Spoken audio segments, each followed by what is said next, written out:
Today I'm here with a friend of mine and I have some questions for her and I'm very excited to see what she will say. Oh boy. Hello. Hello. How are you? Quite nervous. Quite nervous. Yeah, but super excited as well. I've been loving the videos that you're making.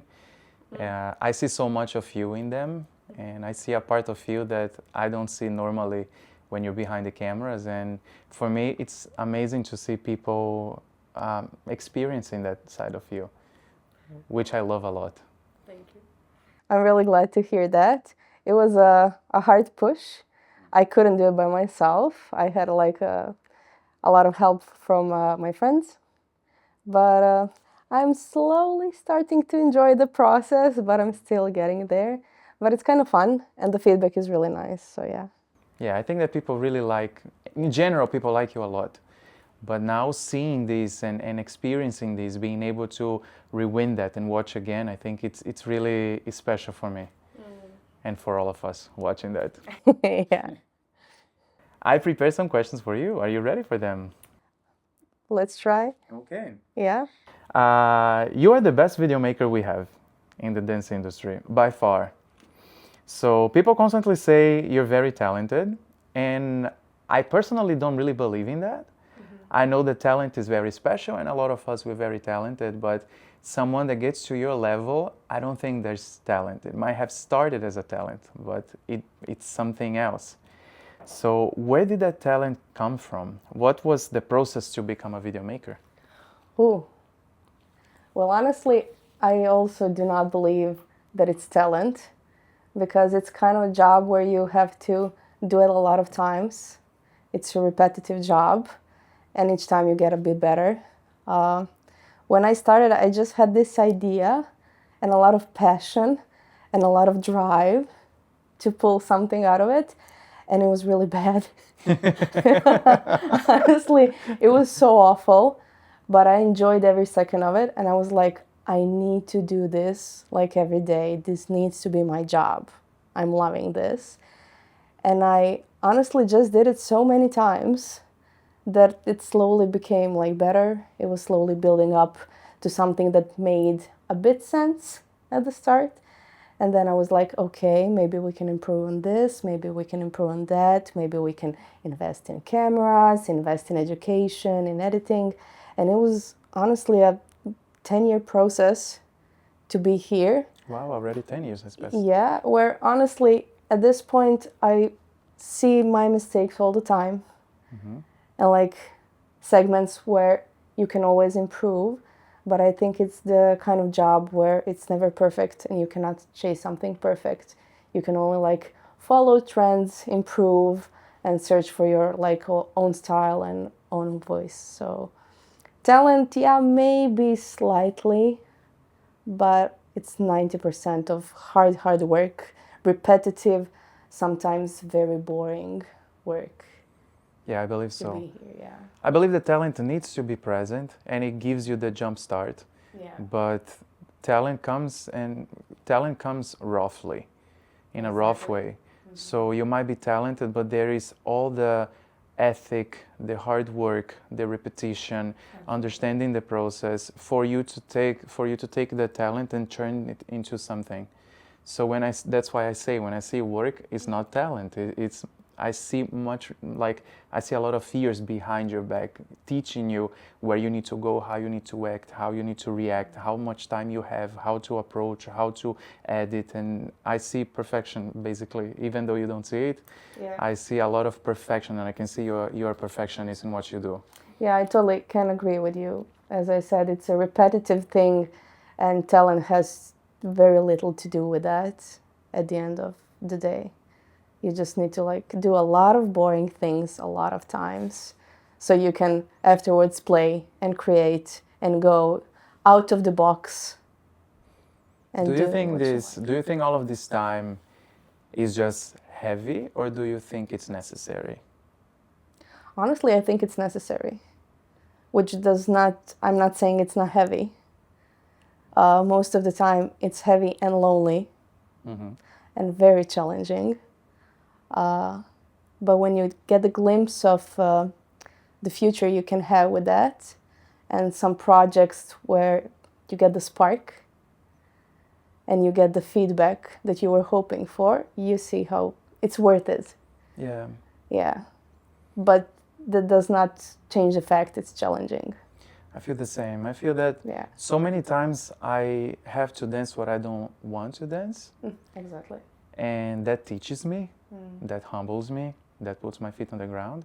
And every time I have something that I really want, I have all of this joy. And I think maybe that's the moment where the talent comes back and I have time to express myself and to show and somehow be even better than if I would have been doing that constantly.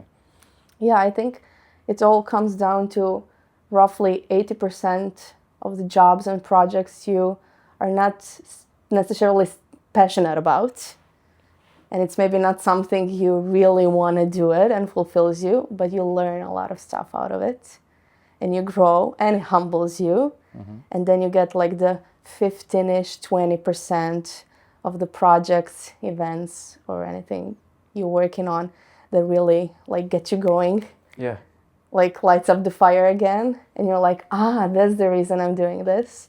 And you put your soul into it. Yeah, definitely. Yeah. So, one of your singular skills is to record dance. I know you danced before. Yeah. How come you stopped dancing? Touching the topic. Yeah. It's still a bit painful, although it's fine at this point. I had a back injury. That was like a pretty rough back injury. I still like have some issues with it, but kind of are keeping under control. But that was the main reason I stopped. I physically couldn't move the way I wanted to move and needed to move to be a professional dancer. And at the same time, I discovered editing. And roughly a year after I started shooting, I started filming. So I kind of slowly started working in this field. And at the same time was trying to, manage my injury and stuff like that. And it was like a natural way to go. I started working, stopped dancing, needed to take care of my body. 10 years passed by like this. But would you say that dance helped you in video making? Absolutely. If it wasn't for dance, I probably would not be doing this. And do you find this is a way for you to stay connected with dance? Yeah. 100%. This is my way of dancing, basically. To staying in community, to feeling the music that way, feeling the movement that way, exploring it deeper, and definitely, staying connected. Yeah, I mean, I see that when we make videos, you also have your choreography, the places you need to be in the perfect time of the music, in the perfect angle. Yeah. And I do see how your musicality comes out through the camera, through your movement, and being exactly where you have to be in the time. You have to And be. it helps so much the way when you understand how dancers move and when you understand how they need to move their bodies in order to accomplish everything that they need to. It helps me with the camera movement, with planning, with whole visuals. I can dance it out in other way. So yeah, it kind of makes sense. How is it for you being behind the camera and experiencing the moment where the dancer really puts it all out and you manage to record it? I honestly up until this point, I didn't find any better feeling than that. Because when all of you give me like 150%, like straight to my face, I cannot explain it to you how good it is. Like you have like full body shivers and you feel somebody's energy like being full out. Honestly, it's the best feeling in the world. I got the goosebumps. Yeah. No, really, I love it. And at this point, nothing compares to it. After all of these years doing video, what is the advice you'd give to a Tina that has just started the road? If you could have, let's say, 3 minutes of her attention, what would you say? Oh, girl, stop playing safe. That's the first thing I would tell her. To stop playing safe and to stop being afraid. Because she has a good gut feeling. And I would be like, please follow the gut feeling. It's going to be even better than you imagine it. And it's going to be even bigger than you want it. And there's a lot of beautiful experiences, people, emotions, feelings on the other side of the fear and doubt. Oh, wow. Yeah. And life is a big emotional turmoil. And I think in this process you had a lot of decisions, a lot of new people, people who left, people who stayed. And I know that we have a huge climb to get to the place we want to get. What Tina from now can see, and which foundation is she creating for her own self? Oh, wow. I mean, if I just start thinking about, firstly, being a freelancer, it's it's a lot of fun, but it's a tricky and a lonely road because your days do not look the same. 2 days do not look the same. Your biorhythm does not coexist with you properly. Sometimes you work days, sometimes you work nights, sometimes you do both. Sometimes you travel so much that you don't know where you are at the moment. And then you have periods where you just stay at home for like 3 months and nothing happens, which leads to a lot of inconsistencies in your private life as well. In your routine goes out of the window very quickly, meaning that your personal life and all the people in it kind of need to follow, or at some point they do drop out. And then you have like this, it's hard to merge like those two worlds. So that's one thing, definitely. And through the years, you definitely learn how to balance it, although it's not the easiest thing to do. And the one thing I learned is that you need to fill your cup first and take care of yourself in order to do your job properly, have your relations in order, friends, partners, whatever.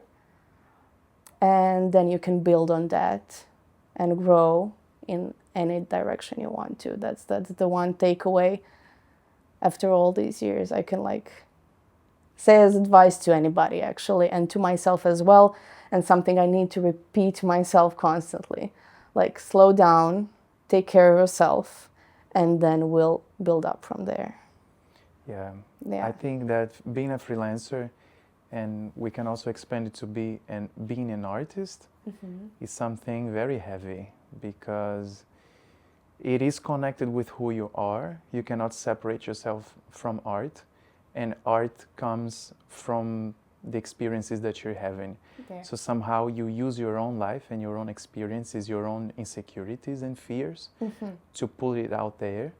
And when you put it out there, you cannot judge how people will see it. You can just experience how people see it. Yeah.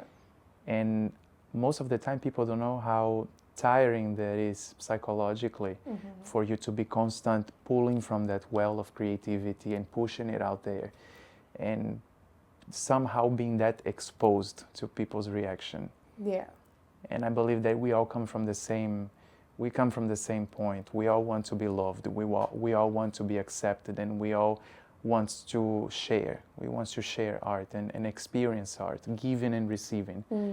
So also, I think that side is also a big like point. Yeah, I mean, it's a difficult thing when you want to do what you do, what drives you, but like a predisposition for that is like to be completely exposed. Yes. All the time to everybody, to their opinions, to the world. You need to be like fully out there. Like, okay, this is me, I really love doing this, start judging now. Exactly. It kind of goes like that. Yeah. But the moment you kind of manage to block that out and just focus on the core of that idea, the thing that drives you, and work on that, it starts to be really fun. Yeah. And a lot easier, definitely. Yeah. Yeah. It's interesting how the world pull us to have more and more opinion about people around us. But at least for my private life, I believe the less opinion I have about people around me, the more fulfilled I am. Yeah. It's almost like by judging them constantly, I am letting my energy leak. And in the end, I don't have energy anymore to even think about myself, because my mind is just so filled with, I shouldn't do this, I shouldn't do that, I should do this better than her, I should do that better than him. That in the end is not anymore what the ego wants, but it's all of the things the ego saw and cannot repeat because the ego spoke against it. You know what I'm trying to say? Exactly. And at the end of the day, I do not have so much time to judge you so much. Yeah, that's And true. to have all of those opinions, because I need all of that time to build my business, to build myself, to establish some kind of a routine at least. Yes, Yeah. that's true. We all have the need to teach, or let's say share. What is the message you would like people to know? What is the mistake you would like helping them to avoid? You already spoke some things about it. You Yeah. already touched the subject. Let's focus maybe in, if you could stop someone from walking and say like, hey, you should go this way, or don't do this, or something that you think people constantly fall in the same point, and you would just like them to realize and move on. Well, the thing here is that, especially working with dancers, I see a lot of different people, a lot of different backgrounds, a lot of different styles, personalities, but somehow most of them always fall in this trap where they try to be trendy and they try to be the same as one another. And that bugs me a lot, because I'm like, damn, how do you not see yourself being so special? We do not have like two of you. Please do not try to be like the person next to you in studio. And that's definitely something I discreetly but try to pull out of the people when I'm working with them, especially when we're doing like dance content. Like, please be yourself, like give me more. This was a good take, but let's try one more. Like, give me all you got, give me more. And they're like, I'm giving 100%. And I'm like, fine, give me 10% more. Like, let's get you a bit tired. Let's get you a little bit goofy. Let's see what happens when you make maybe kind of a mistake. And when we get to the point where I get like their authentic self and they see it, and I see like the little spark in their eyes, and I'm like, oh, this is me. And I'm like, yeah, this is you. It's awesome, right? I take those moments like a little bit of win for myself. And that's something like I really try to do. It's like a lot of fun, but it's really rewarding because you see like people changing in front of your eyes and like being in contact with their authentic self. I love that so much. That's so beautiful. Yeah. Regarding work, people confuse the role of video making with the role of directing. Yeah. How do you see that, and how does that affect your work? It definitely affects my work a lot, but we are in a world where it's expected from a freelancer to do all, to be like a one-man band most of the time. Usually there's not like budget big enough for enough time to have like 10 people on set for each and every one to do its own job. So we kind of need to do all of the things and learn all of the things. And it definitely, yeah, it does help you to understand the whole process.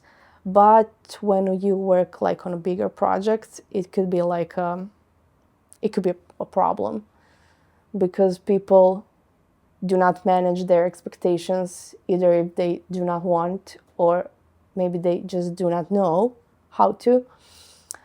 And then you find yourself in situations where you need to do like 3, 4, 5 jobs simultaneously, and you cannot like give 100% in each field.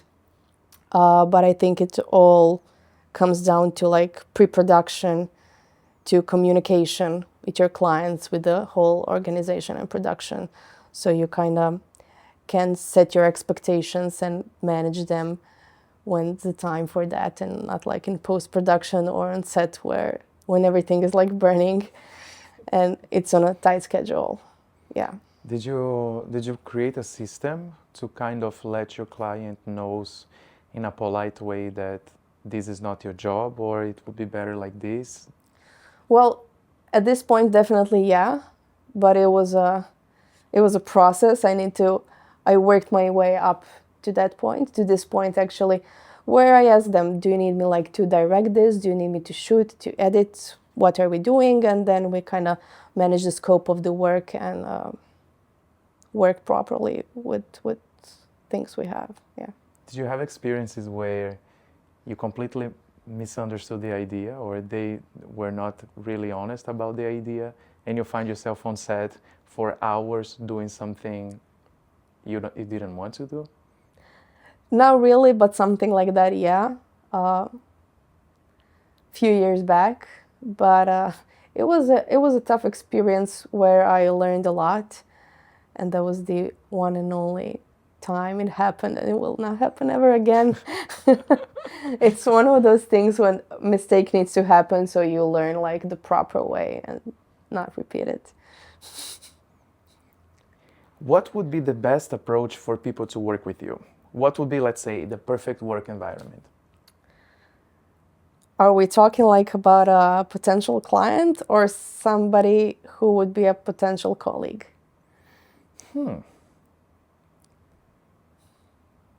Because I can answer both. Answer both. Answer both. Okay, so speaking client-wise, I love it when you have a good idea, when you know what you want, and especially when you tell me, I do not want this, this, and that, because it's a perfect blueprint to building something together. Everything else lands on like a good communication and enough time in pre-production, so we can actually be relaxed and play on shooting day and like let the creative juices flow and stuff like that. So, but also you cannot always expect of the clients to have like a clear image of things they want and do not want. But there's also time and place for that, like to have a meeting and to see maybe what inspiration are they having, what are the results maybe they're expecting out of the whole project, and then we work with that. We work with what we have. Yeah, and regarding like potential colleagues, I might not be so flexible with that, but it all rounds down to the person you are, the discipline you have, the ethics you have, stamina you have, because this is a tough job. It's not a fancy job. You need to be on time, you need to be responsible, you need to know how to talk to people, understand them, be there for them, and also know when there's a place and time to make jokes, to have fun, to laugh, and to be silly and goofy, because we all love to do that, and know when it's time to like be, okay, we are strictly professional, concentrate, focus, we have this much time to accomplish this and that. So it all boils down to personality traits, basically. And the technical part, I strongly do believe it's something that most people can learn if they're interested in that. Because, as I said, it's a repetitive job. And when you have somebody by your side that has enough experience, has the equipment, has the opportunities, you really can learn. It's just a matter of in how much time you will learn. And that, again, rounds down back to personality. Because if you're like super passionate about it, you can launch yourself in like year and a half or two. But if it's like a hobby or something you sporadically play with, you'll need 5, 6, 7 years. But yeah, personality. Talking about 5 or 7 years, what is your forecast for your future? Where do you want to be? Well, I love to be a bit delusional. It worked up until this point, so I do not have any reasons to believe differently. I would love, love, love to put myself out there to shoot live shows, live performances for broadcast TVs, but I'm speaking like dancers, singers, like think Super Bowl and stuff like that. When you're like the first person, first camera in front of the artist that gives the picture to the rest of the world. It's kind of, you have one take, figure it out, go. It sounds scary, it sounds hard, and at the same time, it sounds so fun. It's definitely something on my bucket list, something I would love to try. Yeah. But the time will tell, we'll see. I think there's so much possibilities and so much projects that I'm probably not aware in this at this point, and I'm really open to it. So we'll see what the future brings. Tina, thank you so much. Thank We you. love seeing you. We love hearing you. I hope that people will enjoy this video. You are very honest, and I love seeing that. Thank you. Thank you. It was such a pleasure.